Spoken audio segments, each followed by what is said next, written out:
नवविध कालमान के विषय में जो विषय हम लोग प्रारंभ करके पढ़ रहे थे, एक एक सूर्य, सावन, नक्षत्र, चंद्र, व्यवहार के मान के विषय में हम लोग पढ़े। उसके बाद सौरमान के द्वारा कैसे दिव्य दिन का, दिव्य अहोरात्र का, देवासुरों का अहोरात्र का ज्ञान प्राप्त किए और दिव्य अहोरात्र से दिव्य वर्ष, दिव्य वर्षों के द्वारा एक महायुग का मान और महायुग से हम लोग मनु के मान को समझें। जैसे 71 महायुग में एक मनु और 14 मनु में एक कल्प। 14 मनु में जो कल्प है वो ससंधयस्ते मनवः कल्पे ज्ञेया चतुर्दश कृत प्रमाण कल्पादो संधि ही पंचदश स्मृतः। यह विषय तक हम पिछले कक्षा में समझे थे। आज की जो विषय है उसी से आगे समझेंगे ब्रह्म अहोरात्र तक। कल भी वो विषय हम लोग चर्चा किए थे। जैसे एक कल्प ब्रह्मा जी का एक दिन होता है और दूसरा कल्प क्या होता है, एक रात्रि होता है। तो ब्रह्मा जी के अहोरात्र मतलब 2 कल्प का है।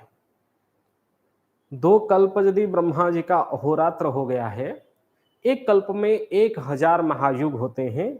उस बात को हम लोग कल समझे थे। क्या विषय था, कैसे 1000 महायुग का एक कल्प होगा। 71 महायुग में एक मनु है, 14 मनु में एक कल्प। 71 गुणे 14 बराबर 994 और प्रत्येक मनु के अंतर में, मनवंतर में एक कृतयुग तुल्य संधि का मान रहता है। कृत मतलब सत्ययुग, और सत्ययुग का जो दिव्य वर्ष होता है वो कितना है, 4800 होता है। और 4800 दिव्य वर्ष को 14 मनु में 15 संधि होते हैं। इसलिए हम क्या किए थे कल की कक्षा में, उसको 15 में गुणा किए थे 4800 को, और 15 में गुणा करने के बाद हम लोगों को 72,000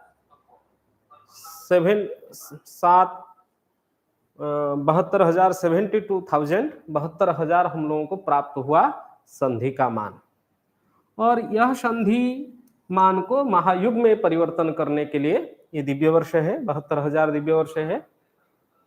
12,000 दिव्य वर्ष का एक महायुग होता है। इसीलिए हम लोग क्या किए, 12,000 में भाग दे दिए तो भागफल हम लोगों को कितना मिला, 6, क्योंकि 12 6 का 72।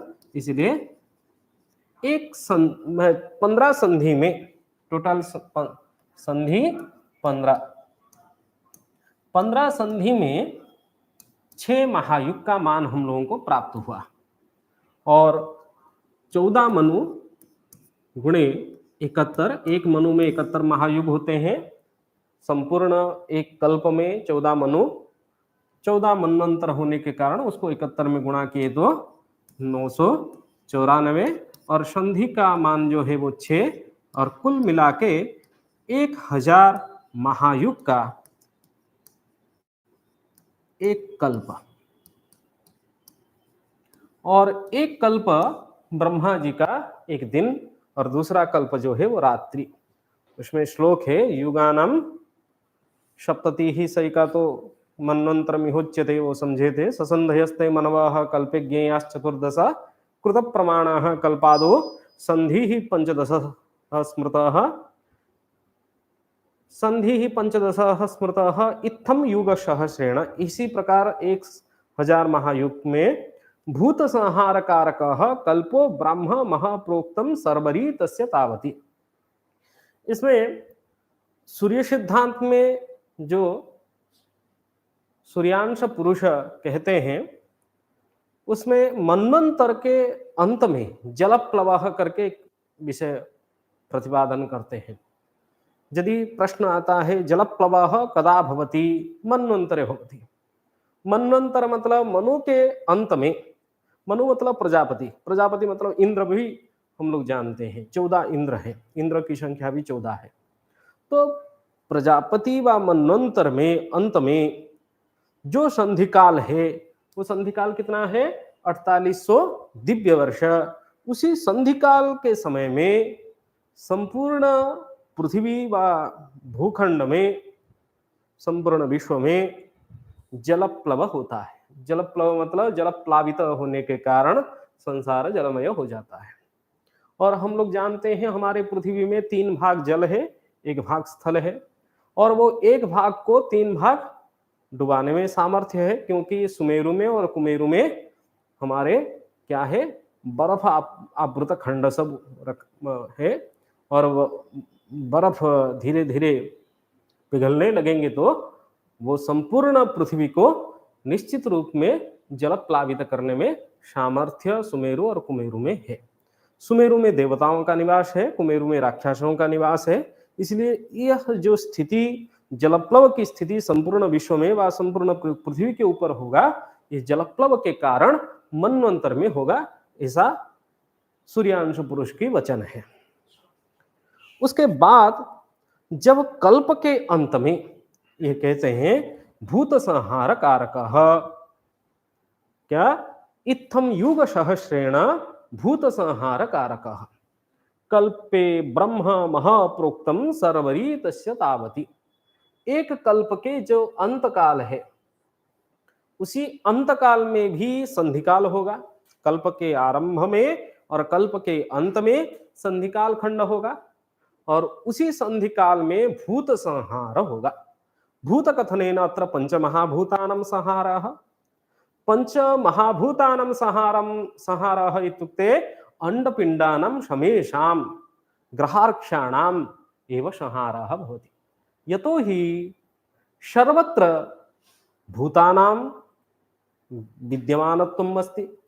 यदि सर्वत्र भूतानां महाभूताः सर्वत्र विद्यन्ते, तत्र अंडे पिंडे ब्रह्मांडे इत्युक्ते सूर्ये चंद्रे भूमि सर्वत्र यदि किम एतेषां पंचमहाभूतानां पृथ्वी आप तेज वायु आकाश इति पंचमहाभूतानां संस्थितिः वर्तते, तर्हि समेषां भूतानाम् एव संहारः कदा भवति, कल्प अन्ते। तो सृष्टि का संहार भी उसको हम लोग मान सकते हैं कल्प के अंत में। और जो 2 कल्प का एक अहोरात्र है ब्रह्मा जी का, तो जब रात्रि काल में सब लोग तो निद्रा जाते हैं, दूसरे कल्प में वर्तमान जो कल्प चल रहा है ब्रह्मा जी का, वो श्वेत वराह कल्प है।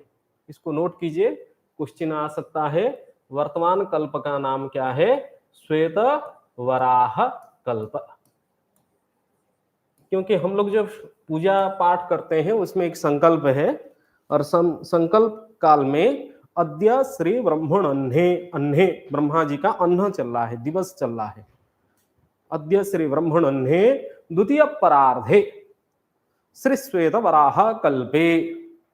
और ब्रह्मा जी का जो अन्न दिवस चल रहा है वो द्वितीय परार्ध में है। द्वितीय परार्ध शब्द जो है, इसका अर्थ क्या है आगे हम लोग समझेंगे। सूर्य सिद्धांत में आगे की श्लोक में बताते हैं, परमायुः शतम तस्य तया अहोरात्र संशया। ये जो 2 कल्प का, कल्पद्वयम 2 कल्प का ब्रह्मणः अहोरात्रम भवति, कल्पो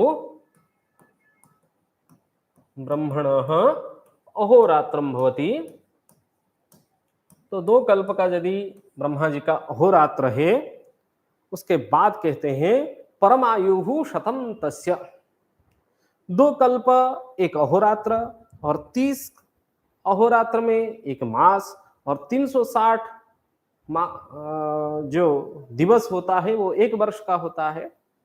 यदि एक अहोरात्र 2 कल्प है, इसी प्रकार 360 अहोरात्र के बाद 1 वर्ष हो जाएगा।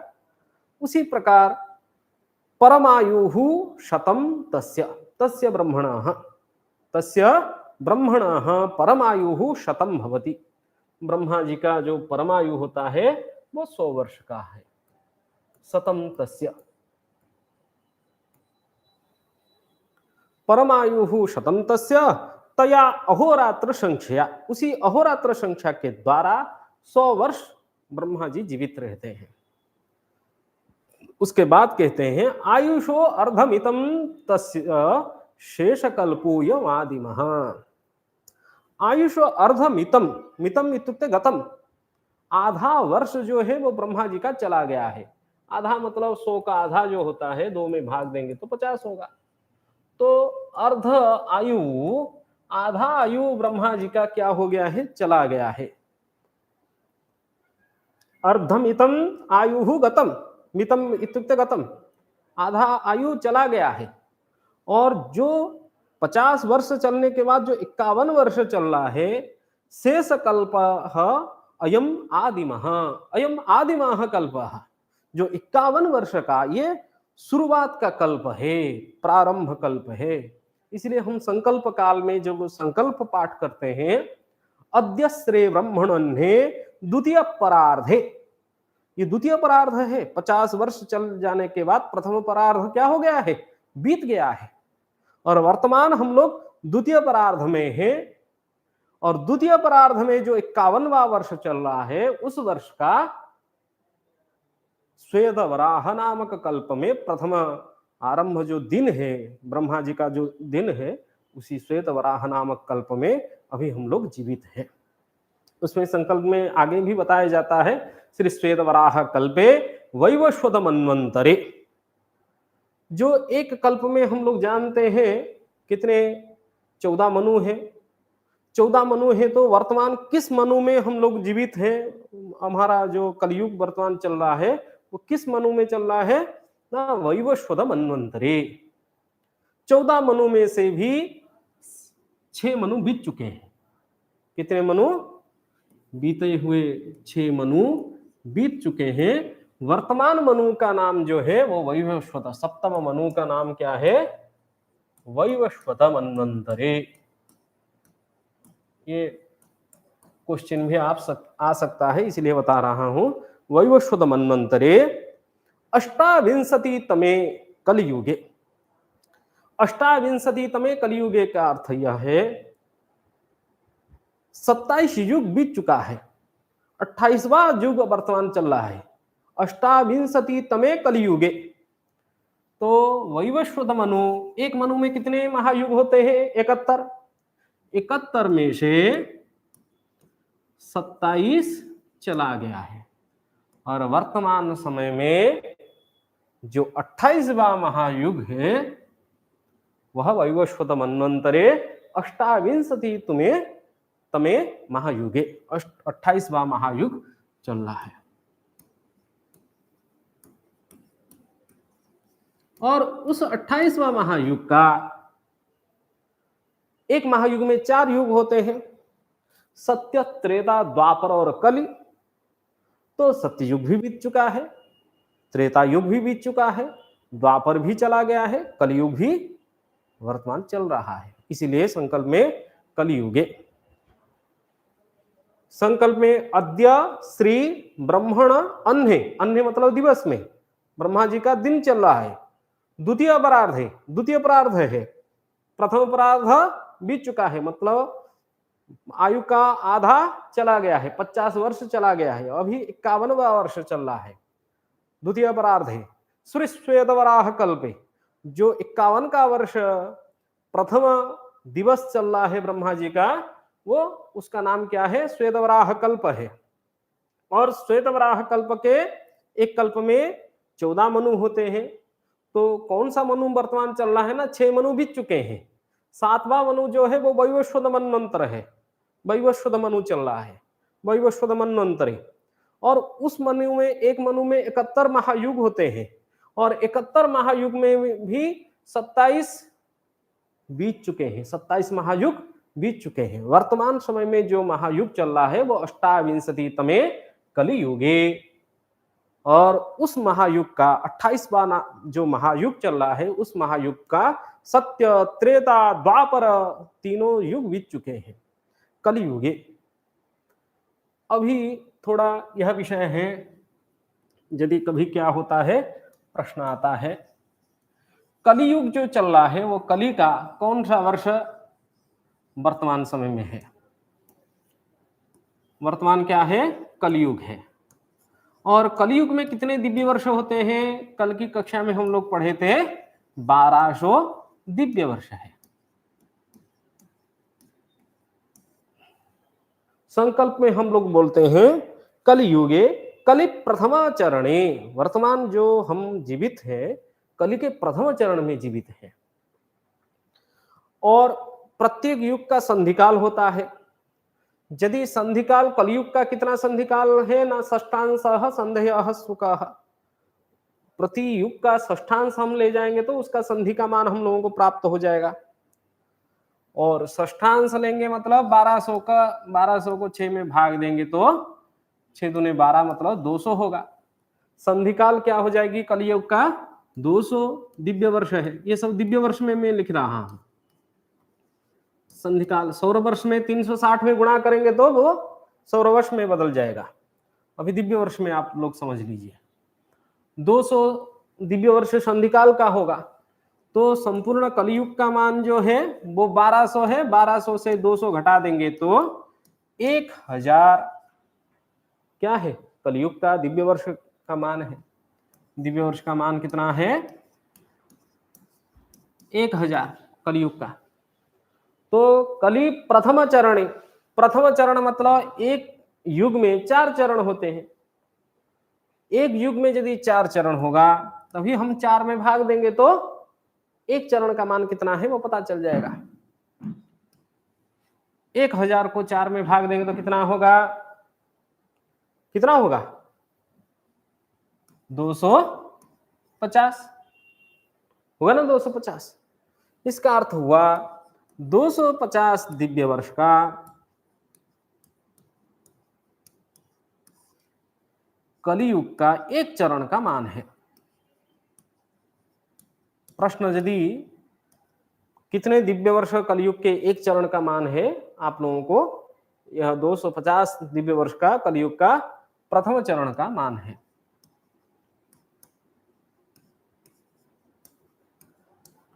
दो 50 दिव्य वर्ष। इसको जब सौर वर्ष में हम बदलेंगे क्या करेंगे? 360 में गुणा कर देंगे तभी वो क्या हो जाएगा? सौर वर्ष में बदल जाएगा।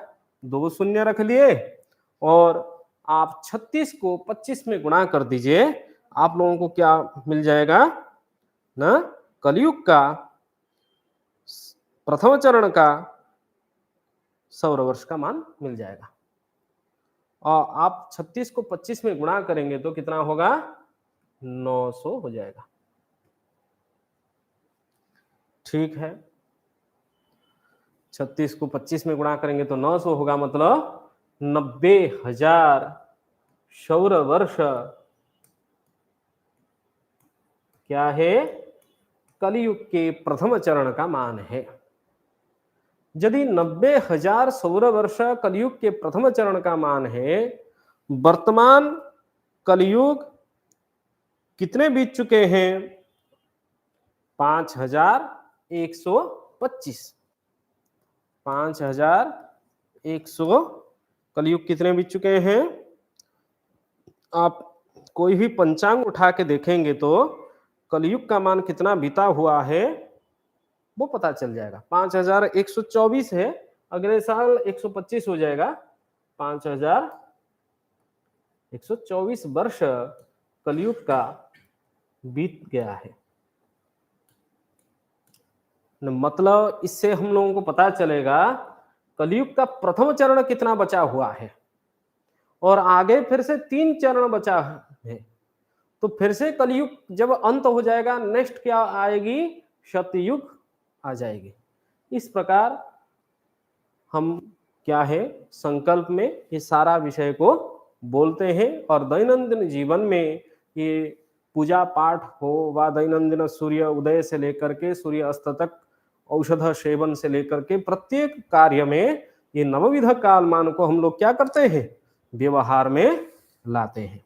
इसीलिए ये नवविध कालमान का जो ब्रह्मम दिव्यम तथा पवित्रम प्रजापत्यम च गौरवम, ये 9 मान को आप लोग नोट कीजिए।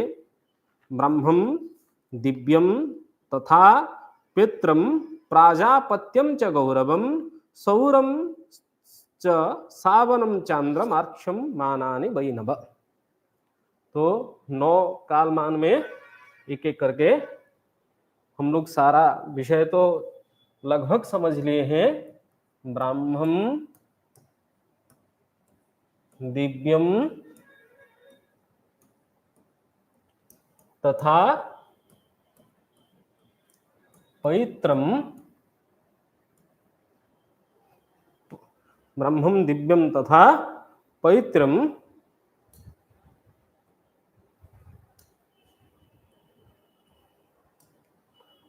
पवित्रम प्राजापत्यम च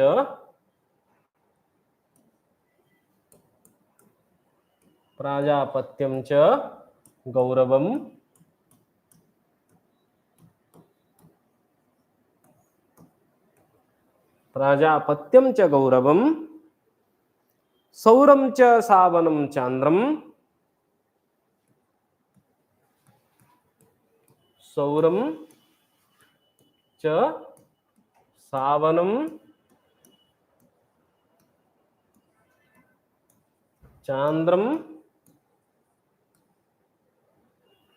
मार्क्षमानानि वैनव।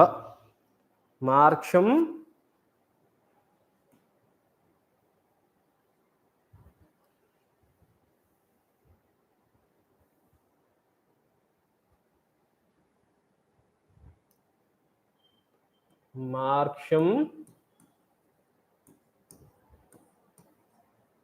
मानानि वै नव। यह श्लोक है नवविध कालमान में। तो शुरू से हम आर्क्षम मतलब यहां प्रश्न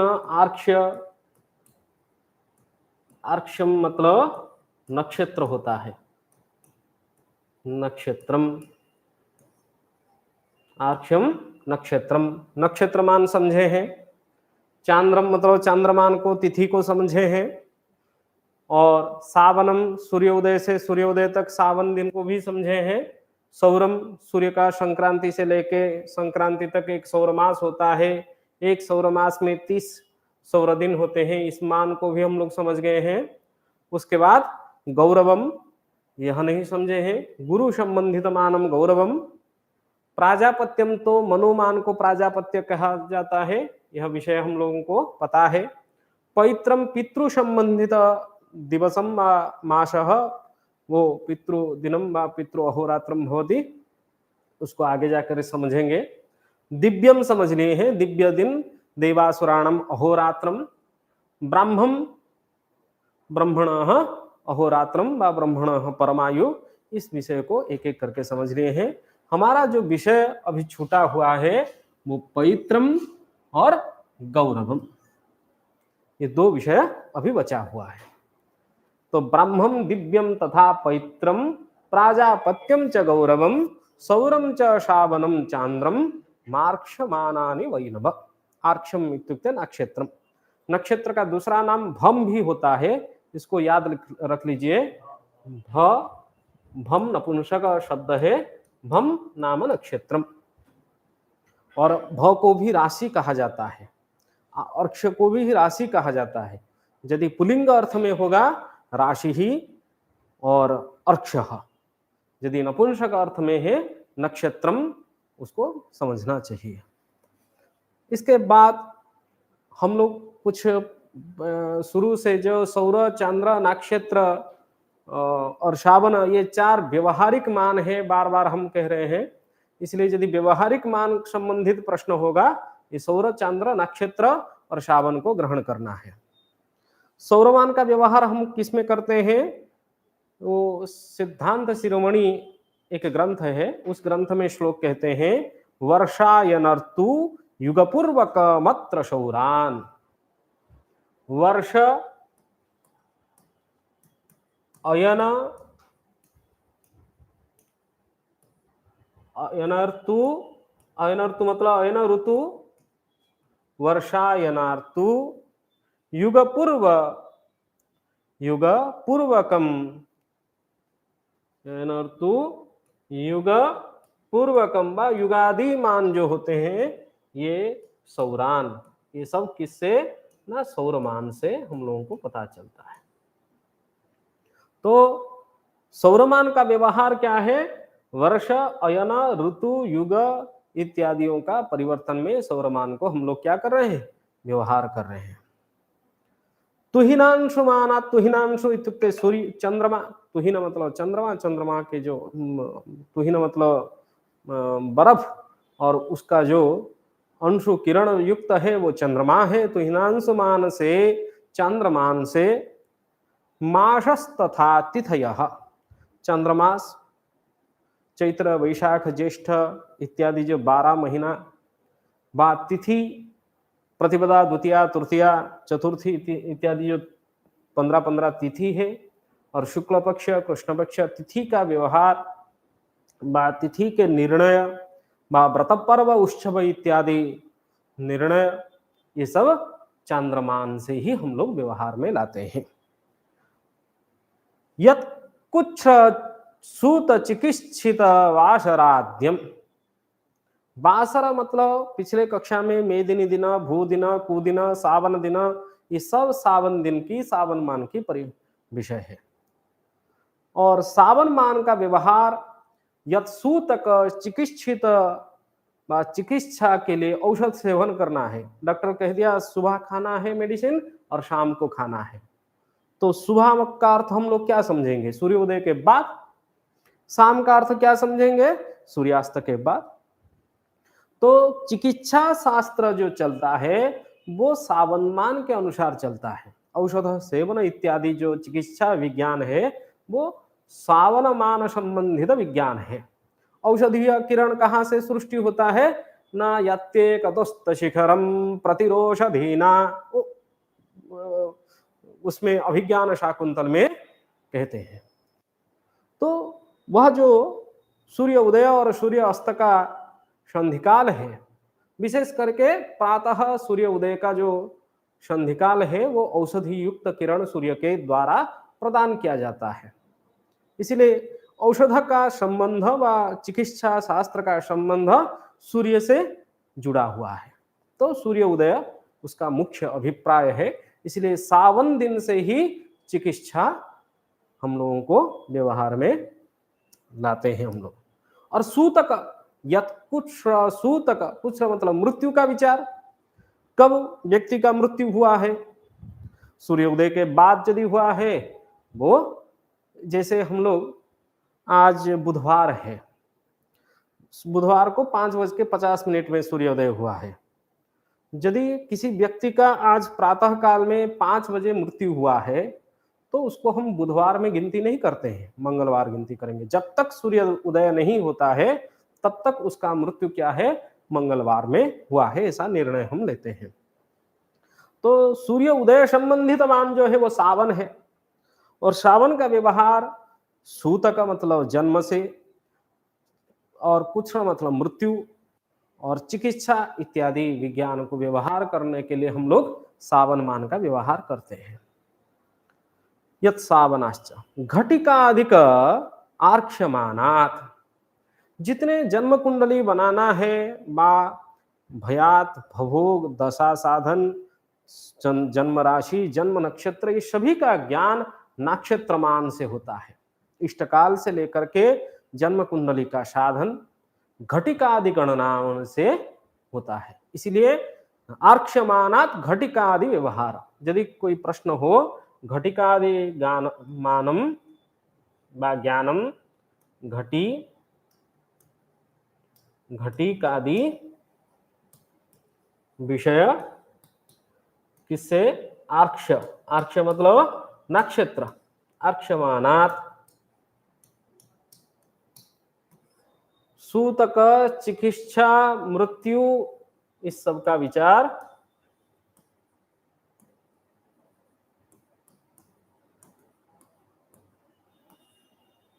इत्यादि चंद्रमान से होता है।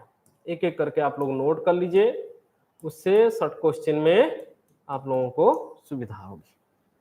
सूतक चिकित्सा मृत्यु इत्यादि विचार सावन मान से होता है। ये गलती हो गया, ये क्या है, सावन मानात, सावन मानात भवति। वर्ष अयन ऋतु युग इत्यादि जो परिवर्तन होता है वो सौरमान से होता है। और तिथि, उसके बाद मास, चंद्रमास, चैत्र वैशाख ज्येष्ठ इत्यादि तिथियों की व्रत पर्व निर्णय, ये सब किससे होता है, चंद्रमान से होता है। ये 4 प्रकार की व्यवहारिक मान है, सौर, श्रावण, चंद्र, नक्षत्र। उसके बाद भी यहाँ कहते हैं सौरेण द्विनिशोर्मानम षड्शिति मुखानि च अयनम विषुवच्चैवं संक्रांते संक्रांते पुण्यकालता। संक्रमण, सूर्य का जो संक्रमण होता है वो मुख्य है सौरमास के लिए, क्योंकि सौरमास का परिभाषा संक्रांतितः संक्रांतिं यावत् सौरमासः भवति। और वो संक्रांति 12 महीना में 12 संक्रमण होता है। अगले कक्षा में हम लोग पढ़ेंगे ये जो संक्रांति है, ये 12 संक्रांतियों का नाम क्या है, क्योंकि सौरमास हम लोगों को समझना है और 12 संक्रमण होते हैं। 12 संक्रमण में कौन सा संक्रांति को किस नाम में जाना जाता है, कौन विषुवत संक्रांति कौन सा है, अयन संक्रांति किसको कहते हैं, विष्णुपदीय संक्रांति क्या है, षड्शिति मुख संक्रांति क्या है, इस विषय में थोड़ा कुछ विषय चर्चा सामान्य करेंगे। और क्या है हमारा बचा हुआ है पैतृ संबंधी मान और प्राजापत्य मान। कल की कक्षा में पितृ संबंधित मान क्या है और गौरवम मान क्या है, इन दोनों विषय को हम लोगों को समझना है। थोड़ा सा बता देता हूं, पितृ संबंधित मानम पैत्रम, यदि पितृ संबंधित मानम पैत्रम भवति, पितृ संबंधी मानम किम न चांद्रमासः एकः पितॄणाम अहोरात्रम भवति। तो जो एक चांद्रमास है वो पितरों का एक अहोरात्र होता है। यदि वह अहोरात्र है, दिन का आरंभ कब होता है, मध्याह्न उनका कब होता है, मध्यरात्रि कब होता है, दिवस का अंत कब होता है, यह भी प्रश्न की संभावना, थोड़ा सा यदि अंदर प्रश्न पूछने लगेंगे तभी क्या होगा, बड़ा कष्ट होता है उससे। तो पितरों का अहोरात्र क्या है, एक चंद्रमास है, तो दिवस, पितरों का दिवस का आरंभ कहाँ से होता है, दिवस का अंत कहाँ है और दिवस का मध्य क्या है, यह से विषय, मध्यरात्रि कब होता है, यह विषय हम लोग कल समझेंगे।